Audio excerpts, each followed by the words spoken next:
ಟೀಮನ್ನು ಮುನ್ನಡೆಸೋ ಧೀರ ನಮ್ಮ Kohli ಕಣಣ್ಣ. ABD batting ನೋಡಿ, ಎದುರಾಳಿ ಬೆವರು ನೋಡಿ, ನಮ್ ಕೈಯಲ್ಲಿ 2 ಸ್ಟೆಪ್ ಕುಣಿದೆ ಬಿಡೋಣ. ಸಿರಾಜ್ ಬೌಲಿಂಗ್ ಎದುರಾಳಿ sold out, Maxwell Padikkal batting ಅಬ್ಬರ ಜೋರು ಗುರು.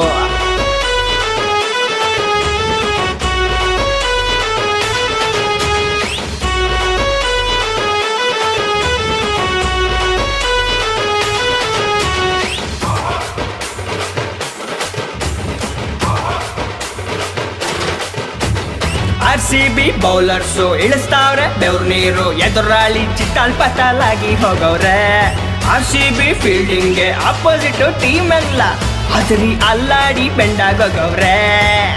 ಇದೇ ಖುಷಿಯಲ್ಲಿ ಬಾರ್ಸು ಟಮಟೆನ ಮನಸ್ಸೆಲ್ಲ ಫ್ರೀ ಬಿಟ್ಟು 3 ಟಮಟೆ ಬಿಟ್ಟು ಕರುನಾಡಿಗೆ ಟ್ರಾಫಿ ಫಿಕ್ಸ್ ಕಣಣ್ಣ ಈ ಸಲ.